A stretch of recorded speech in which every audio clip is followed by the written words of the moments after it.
नमस्कार, स्वागत है आपका रिपब्लिक भारत के डिजिटल प्लेटफॉर्म पर। मैं हूं आपके साथ अनामिका सिंह काली। पंडित धीरेन्द्र शास्त्री यानी बागेश्वर वाले बाबा क्या उत्तर प्रदेश में कथा करने के लिए आएंगे? ये सवाल मैं नहीं पूछ रही, बल्कि ये खुद उन्होंने संकेत दिए हैं। पंडित धीरेन्द्र शास्त्री ने संकेत दिया है कि वो जल्द कथा करने के लिए आ सकते हैं। और ये उस जवाब में कहा गया है जब उनसे सवाल पूछा गया अखिलेश यादव के इस बयान को लेकर, जब अखिलेश यादव की ओर से पंडित धीरेन्द्र शास्त्री को लेकर कुछ बड़े बयान दिए गए थे और ये कहा गया था कि क्या पंडित धीरेन्द्र शास्त्री फ्री में कथा करने के लिए आएंगे।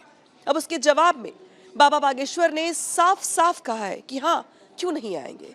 इस विवाद की शुरुआत तब हुई जब इटावा में कथावाचकों के साथ मारपीट हुई और मारपीट के साथ अखिलेश यादव पर जातिवाद करने के आरोप उत्तर प्रदेश के मुख्यमंत्री की ओर से लगाए गए। अखिलेश यादव ने भी कथावाचकों को अपने कार्यालय पर बुला करके न सिर्फ उन्हें सम्मानित किया, बल्कि उनके साथ कथा वाचन भी करवाया पार्टी कार्यालय के भीतर ही।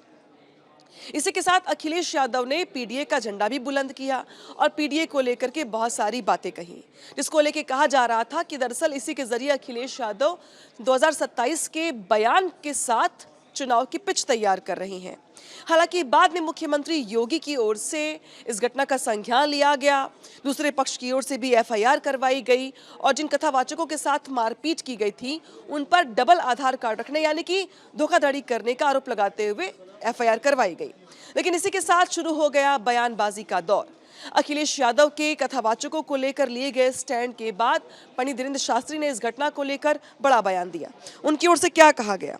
उनकी ओर से कहा गया कि जिस तरीके से वर्तमान में अगर देश में कोई कैंसर से भी बड़ी कोई बीमारी है तो वो जातिवाद है। इस देश को तोड़ने की सबसे बड़ी बीमारी तो वो जातिवाद है। और यही अगर बात की जाए तो उन्होंने आगे भी ये कहा कि दरअसल हिंदुओं को हिंदुओं से ही खतरा है, क्योंकि कुछ हिंदू ही ऐसे हैं जो हिंदुओं की एकता को खतरे में डाल रही हैं। नाव को सुराख से पानी में जितना खतरा है उतना ही खतरा हिंदुओं को हिंदुओं से है। और यही वजह है कि उनकी ओर से ये भी कहा गया कि जातिवाद नहीं, राष्ट्रवाद की जरूरत है। और कुछ पॉलिटिकल पार्टियां जातिवाद को लेकर के अपना आधार बना रही हैं, साथ ही देश को तोड़ने का प्रयास कर रही हैं अपने राजनीतिक हित के लिए। लेकिन जब बाबा बागेश्वर के इस बयान को लेकर अखिलेश यादव से सवाल पूछा गया तो उनकी ओर से जवाब के तौर पर यह कहा गया कि कौन से बाबा ऐसे हैं जो बिना पैसे लिए कथा करते हैं। बहुत सारे बाबा ऐसे हैं जो लाखों रुपए लेते हैं और कुछ बाबा तो 50-50 लाख रुपए एक एक कथा वाचन के लेते हैं। फिर उन्होंने पंडित धीरेन्द्र शास्त्री का जिक्र किया। उन्होंने कहा कि क्या बाबा बागेश्वर फ्री में कथा करने के लिए आएंगे?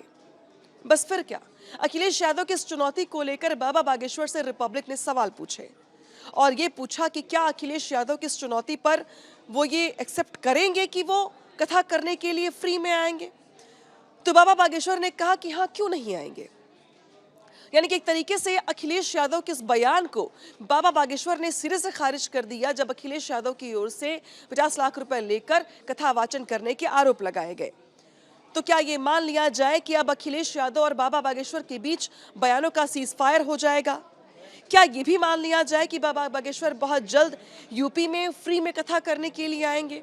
अगर ऐसा होता है तो यूपी में मौजूद उनके तमाम फॉलोवर्स, उनके तमाम जो भक्त हैं, उनमें खुशी की लहर दौड़ जाएगी। लेकिन ऐसा कब होगा, इसका अभी कोई डेट फाइनल नहीं है। लेकिन अब इसी के जरिए माना यह जा रहा है कि अखिलेश यादव अपने पीडीए फॉर्मूले को अप्लाई कर रहे हैं यूपी में विधानसभा चुनाव के मद्देनजर और अपने पीडीए वाली सियासी एजेंडे को और धार दे रही हैं।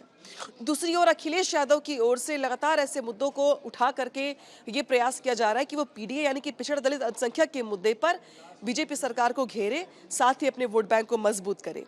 लेकिन अब इस पूरे मुद्दे में जिस तरीके से बाबा बागेश्वर की एंट्री हो गई थी, अब बाबा बागेश्वर की ओर से साफ कर दिया गया है कि वो यूपी में कथा करने के लिए तैयार हैं।